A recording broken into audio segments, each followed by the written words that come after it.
नमस्ते दोस्तों, मेरे YouTube चैनल माधुर्य संस्कृत व्याकरण में आप सबका स्वागत है। मेरा नाम चैतन्य शर्मा।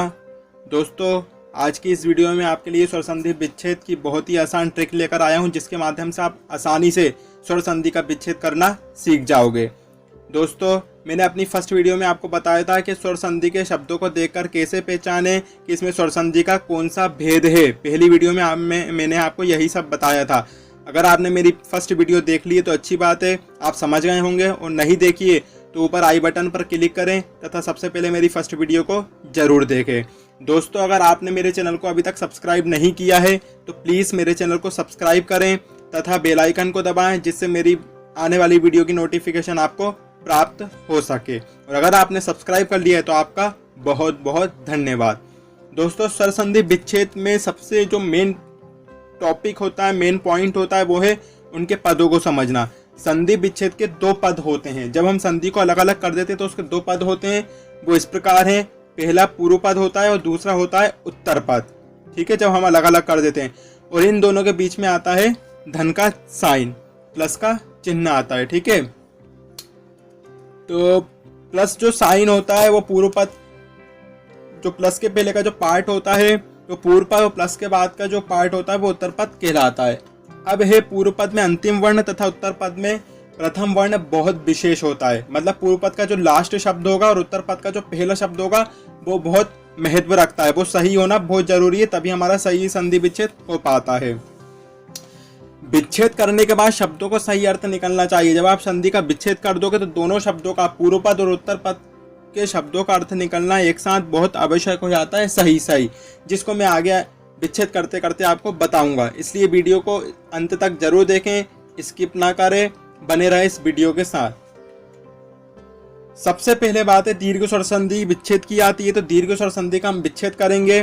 दीर्घ स्वर संधि की पहचान मैंने आपको बताई है फर्स्ट वीडियो में। दीर्घ स्वर दीर्घ संधि होती है। अब दीर्घ स्वर क्या होते हैं? बड़ा आ, बड़ी और बड़ा ऊ। तो दो शब्द आपके सामने हैं, देवालय और पुस्तकालय। इन दोनों शब्दों को ध्यान से देखिए। देवालय में वामे आ की मात्रा, पुस्तकालय में कामे आ की मात्रा आपको दिखाई दे रही होगी। तो इन दोनों शब्दों के मध्य में आ की मात्रा आपको दिखाई दे रही है।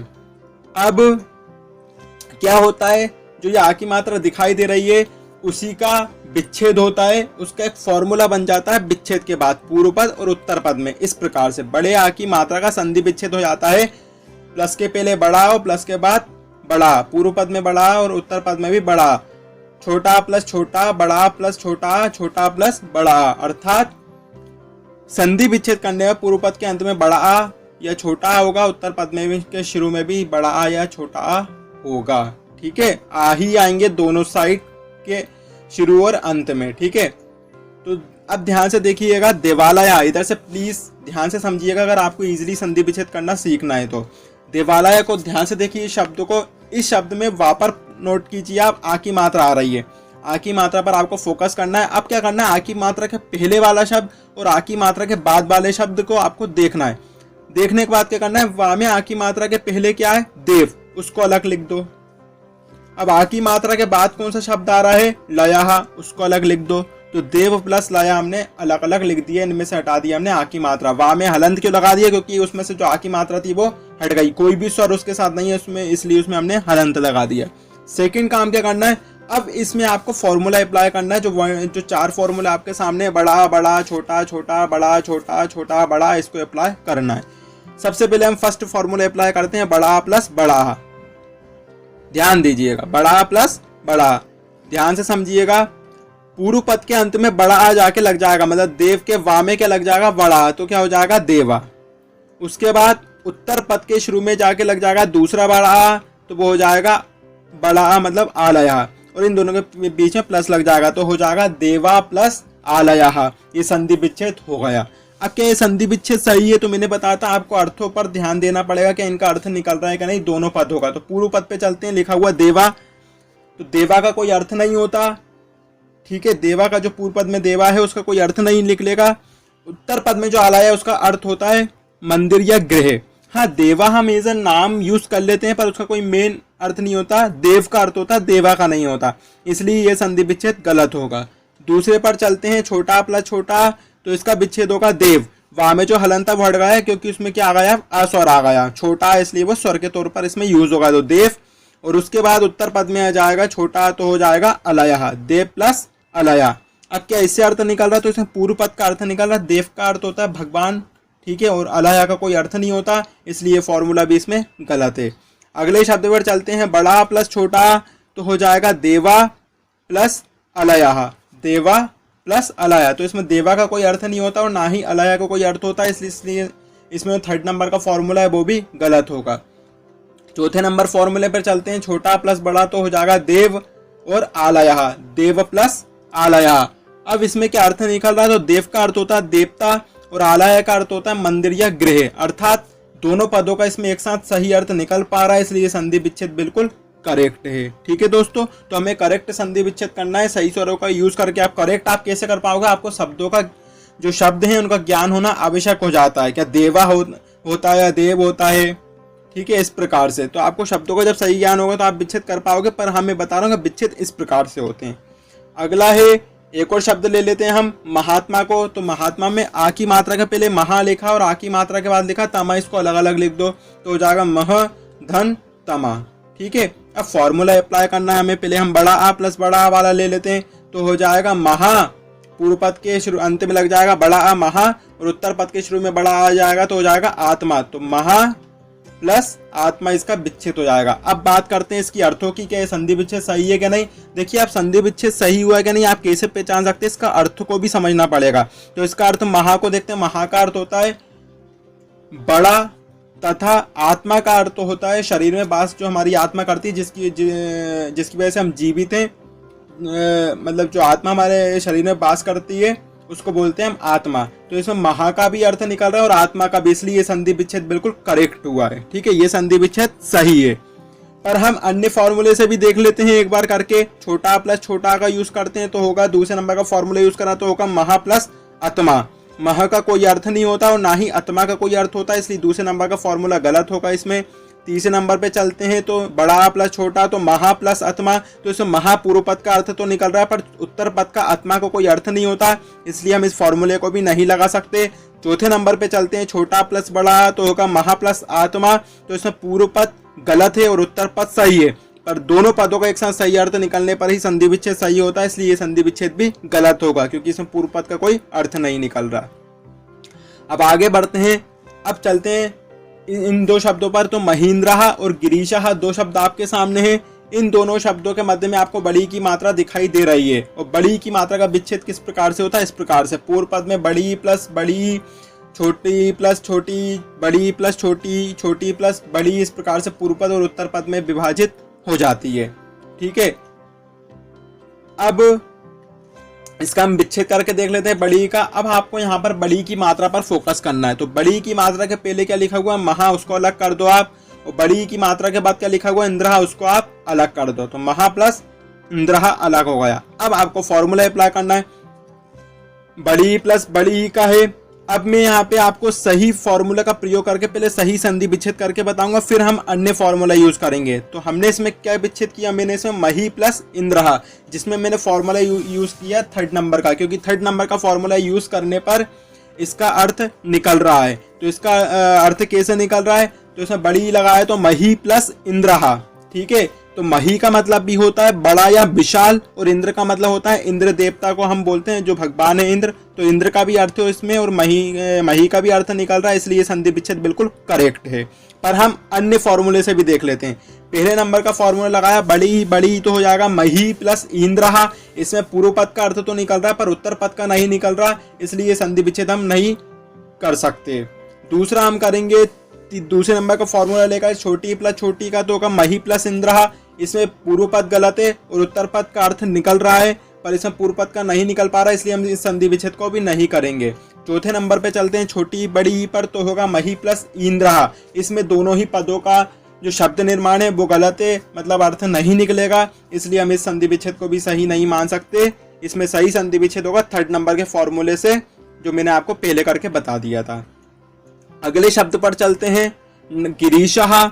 इसमें भी बड़ी की मात्रा के पहले गिर को अलग कर दो आप, और बड़ी की मात्रा के बाद शाह को अलग कर दो तो गिर प्लस शाह हो जाएगा। अब फॉर्मूला अप्लाई करते तो सही विच्छेद इसका होगा सही फार्मूले के साथ गिरी प्लस ईशाह, जिसमें फॉर्मूला चौथे नंबर का मैंने यूज किया है।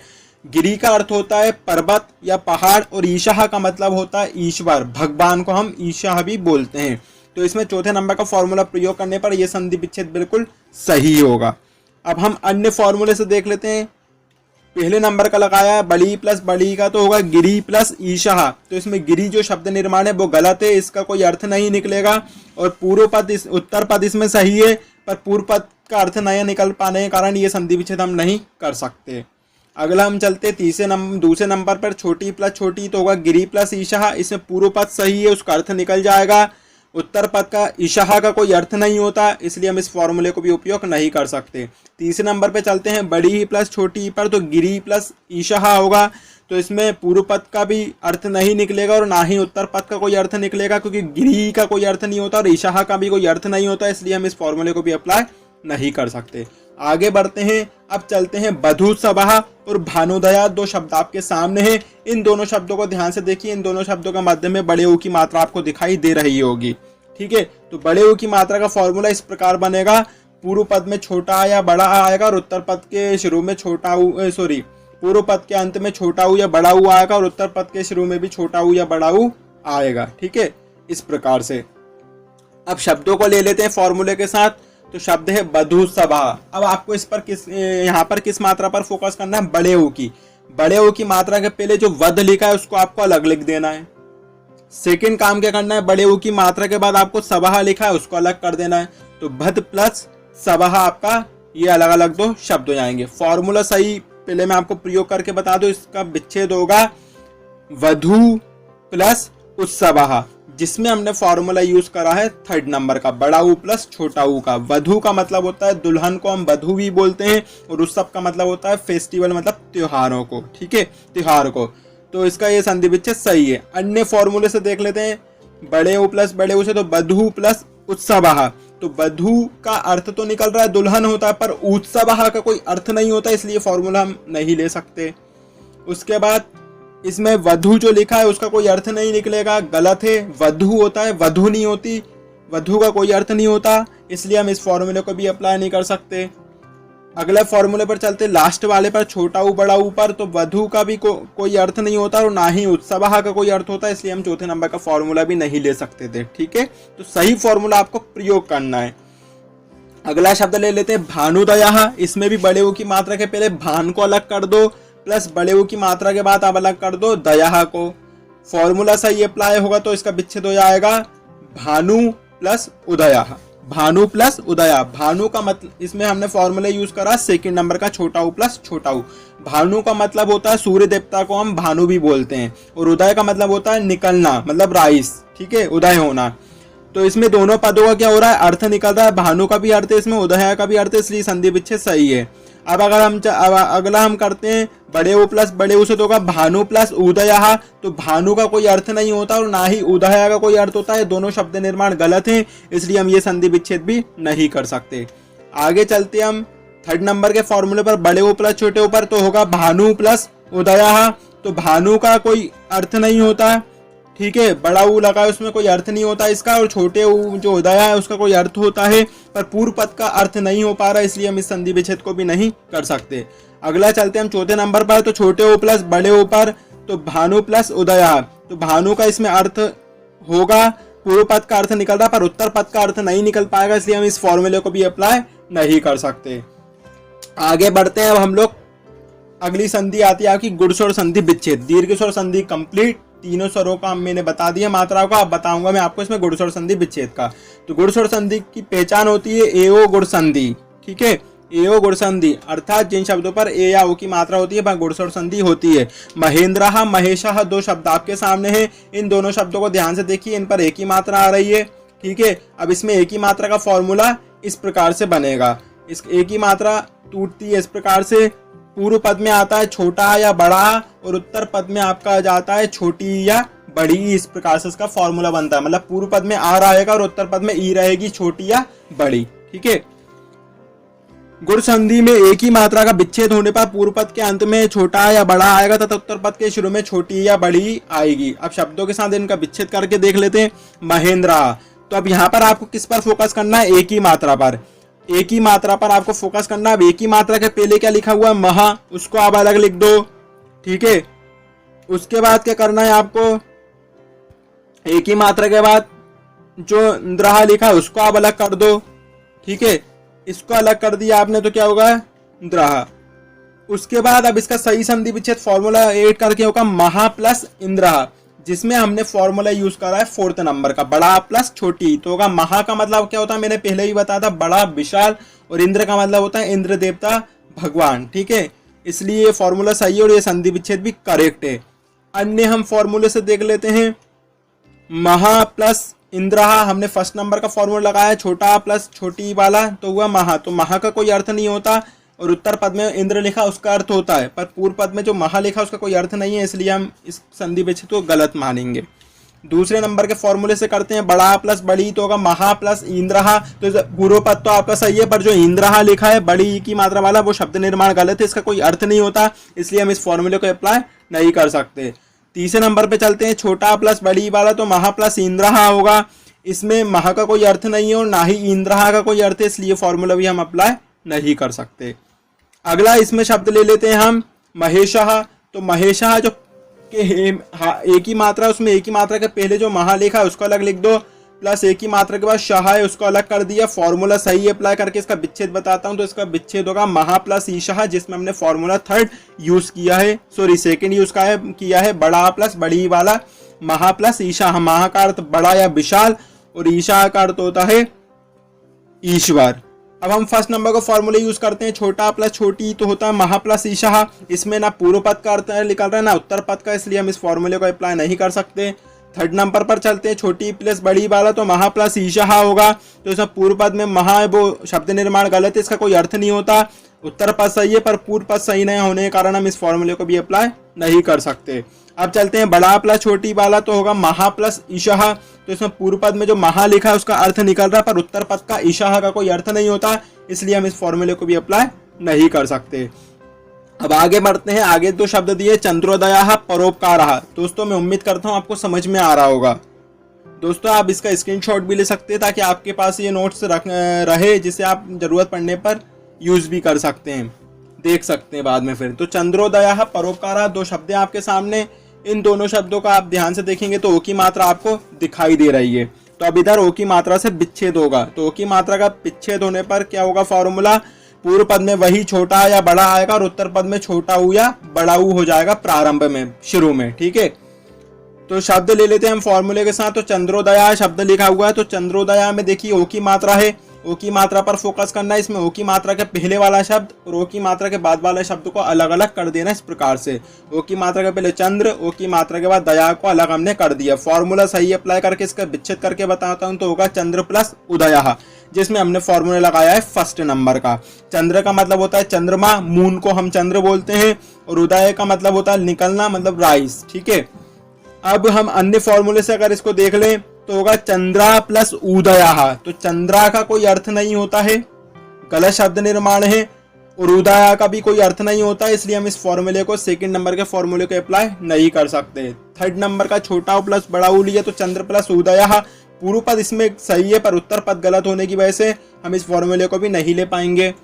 4th नंबर का फॉर्मूला चंद्रा प्लस उदयः, तो इसमें जो पूर्व पद है वो गलत है, उत्तर पद इसमें सही है, पर पूर्व पद गलत है, इसलिए हम इस फॉर्मूले को भी अप्लाई नहीं कर सकते। तो आपको सही फॉर्मूला अप्लाई करके एक ही संधि विच्छेद होगा। इन चारों फॉर्मूले से कोई एक ही फॉर्मूला सही शब्दों में लगेगा उनके अर्थ के अकॉर्डिंग। अगला शब्द हम ले लेते हैं परोपकारः। तो इसमें भी ओ की मात्रा के पहले पर को अलग लिख देना, ओ की मात्रा के बाद पकारः को अलग लिख देना है। सही इसका संधि विच्छेद जो होगा वो होगा पर प्लस उपकारः। पर का मतलब होता है दूसरा, कोई अन्य, ठीक है। उपकार का मतलब होता है किसी पर एहसान हम कर देते हैं, तो वो उपकार होता है एक प्रकार से। जैसे फल है हमारे, जो पेड़ है वो हमारे ऊपर उपकार करते हैं, हमसे कुछ नहीं लेते हैं, बिना कुछ लिए वो हमारे मतलब फल देते हैं, तो इस प्रकार से वो होता है उपकार करना। तो इसमें फर्स्ट नंबर का फॉर्मूला छोटा आ प्लस छोटा ऊ का यूज करने पर इसका संधि विच्छेद सही हो रहा है, इसलिए विच्छेद सही है। अन्य फॉर्मूले से हम अगर देखें तो परा प्लस उपकारा दूसरे नंबर का अगर फॉर्मूला लगाया तो परा का कोई अर्थ नहीं होता और ना ही उपकारा का कोई होता है, इसलिए फॉर्मूला गलत होगा। अगर हम से थर्ड नंबर का लगाएंगे छोटा ऊ प्लस बड़ा ऊ वाला तो पर का इसमें अर्थ निकल जाएगा पर उपकारा का नहीं निकलेगा, इसलिए हम इस फॉर्मूले को नहीं ले सकते। अगर हम लास्ट फॉर्मूला लगाते फॉर्मूला नंबर का तो परा का कोई अर्थ नहीं होता, उपकारा का होता है पर परा का कोई अर्थ नहीं है, इसलिए हम इस फॉर्मूले को भी नहीं ले सकते। आगे बढ़ते हैं। अब बात करते हैं हम लोग वृद्धि स्वर संधि की। वृद्धि स्वर संधि का विच्छेद करना सीखेंगे। तो वृद्धि स्वर संधि की पहचान मैंने आपको फर्स्ट वीडियो बताई है, अय्यव वृद्धि कर दो सब में, ठीक है, अय्यव वृद्धि कर दो सब में। तो ये दो शब्द एक ही कहा सदैवः, इन दोनों शब्दों पर आप ध्यान से देखेंगे तो आई की मात्रा आपको दिखाई दे रही है, इसका मतलब इसमें अब आई की मात्रा का फॉर्मूला बनेगा, आई की मात्रा इसमें अलग अलग होगी, ठीक है। तो किस प्रकार से होगी ये देखिए, फॉर्मूला है आपके सामने, पूर्व पद और उत्तर पद में आई की मात्रा हो जाएगी, पूर्व पद में आ या बड़ा आई आएगा इधर भी, और उत्तर पद में अब इस बार आएगा ए या आई, ठीक है। इस प्रकार से फॉर्मूला बन जाएगा। ये चारों फॉर्मूला आपके पास हैं। एक ही मात्रा का विच्छेद करने पर पूर्व पद के अंत में छोटा या बड़ा होगा और उत्तर पद के शुरू में ए या आई होगी।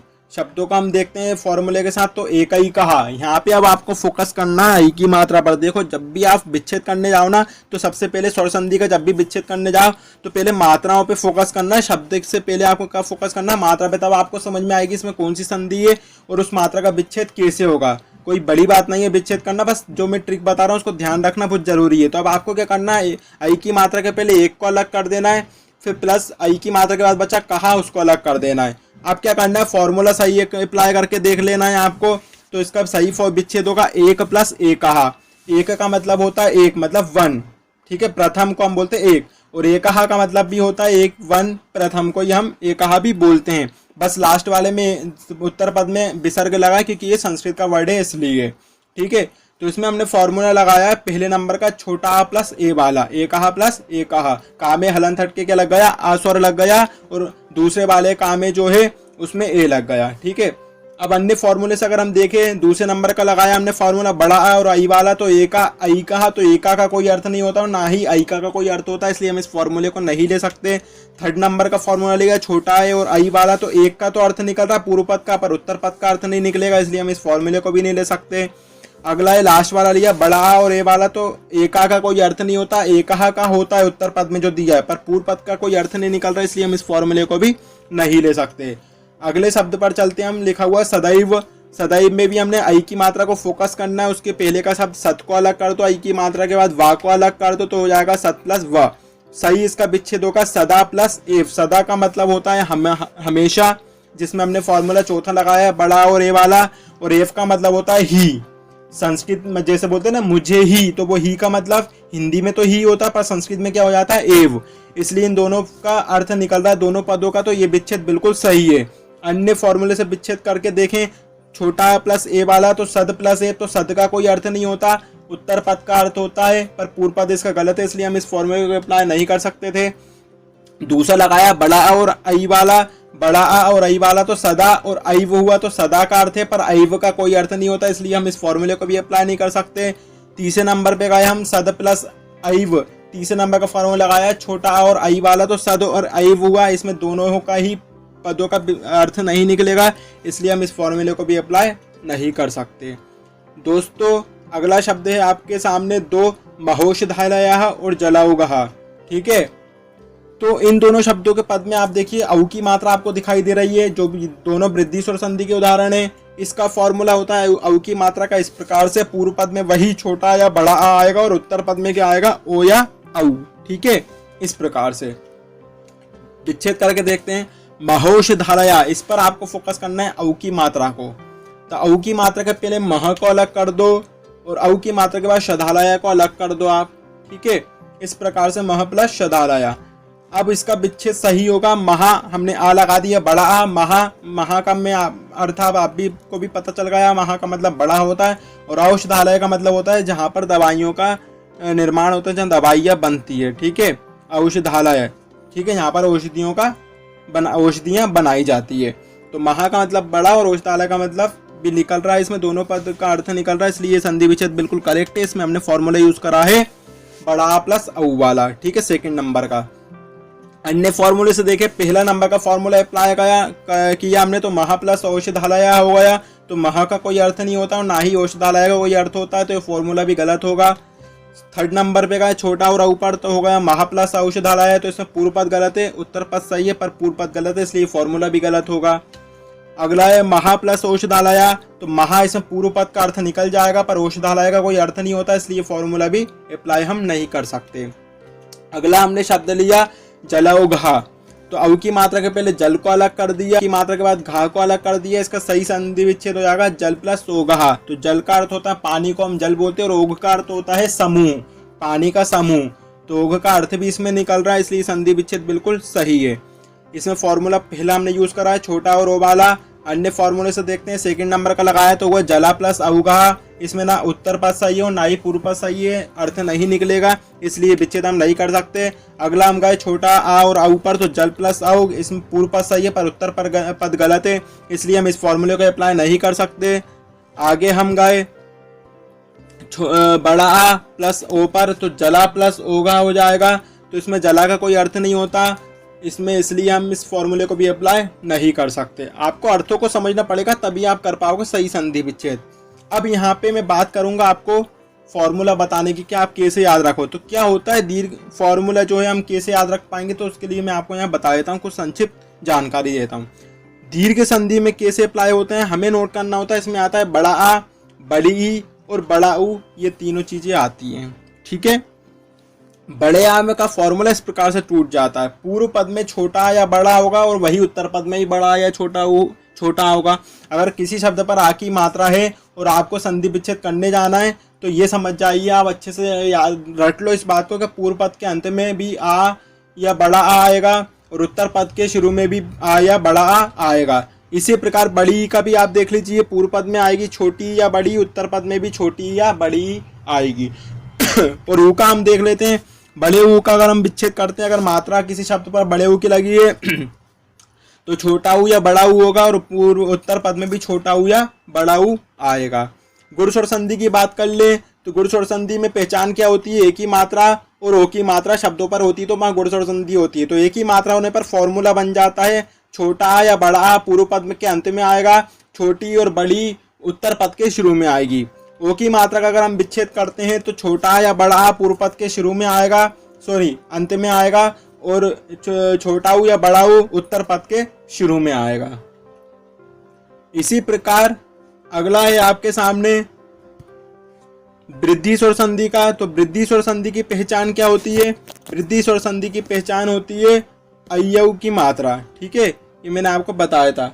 अय और औ की मात्रा जो होती है वो वृद्धि स्वर संधि का होता है इस प्रकार से। तो आई की मात्रा का जो फॉर्मूला अलग अलग होता है वो होता है, जो आई की मात्रा का विच्छेद होता है वो हो जाता है पूर्व पद के अंत में छोटा आ या बड़ा आ और उत्तर पद में ए या आई, और औ की मात्रा हो जाएगी छोटा आ या बड़ा और उत्तर पद में औ की मात्रा हो जाएगी छोटा आ या बड़ा और उत्तर पद में औ या ओ, इस प्रकार से, ठीक है।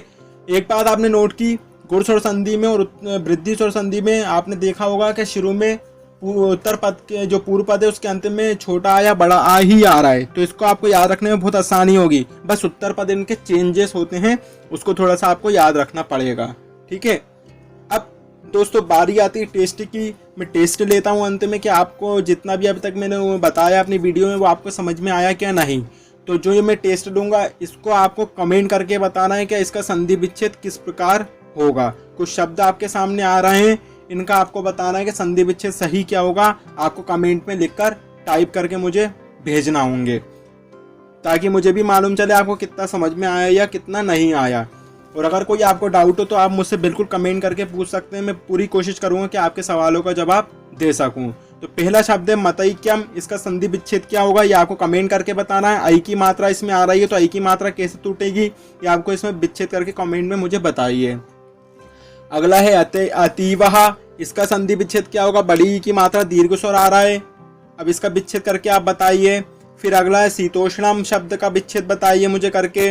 रमेशहा का विच्छेद क्या होगा, उसके बाद पुस्तकालय का विच्छेद क्या होगा, महोदार्यम का विच्छेद क्या होगा, विधुदयाः का विच्छेद क्या होगा और गंगोदकम का विच्छेद किस प्रकार होगा, ये आप मुझे करके बताइए। सबसे पहले आप मात्राओं को देखिए किस में कौन सी मात्रा आ रही है, फिर आप विच्छेद करके सही सही मुझे कमेंट में करके बताइए। ठीक है दोस्तों, अब चलते हैं दोस्तों, आने वाली जो वीडियो होगी उसमें मैं आपको यण तथा अयादी स्वर संधि का विच्छेद करना बताऊंगा दोस्तों। ठीक है, यहाँ पे मैंने जो स्वर संधि के 5 भेद होते हैं उनमें से 3 भेदों का ही विच्छेद करके बताया, क्योंकि मेरी वीडियो बड़ी हो जाती है, इसलिए मैंने सोचा वो आपको अलग से दूसरी वीडियो में बताऊं। और ये थोड़ा इन विच्छेदों से थोड़ा इसमें अंतर होता है, इसलिए मैं आपको नेक्स्ट वीडियो में आपको बताऊंगा यण तथा अयादी स्वर संधि का विच्छेद करना। ठीक है दोस्तों, अगर मेरी वीडियो आपको पसंद आई है तो उसे प्लीज़ लाइक करें तथा शेयर करें, ताकि मैं ऐसे ही आपके लिए वीडियो लाता रहूं।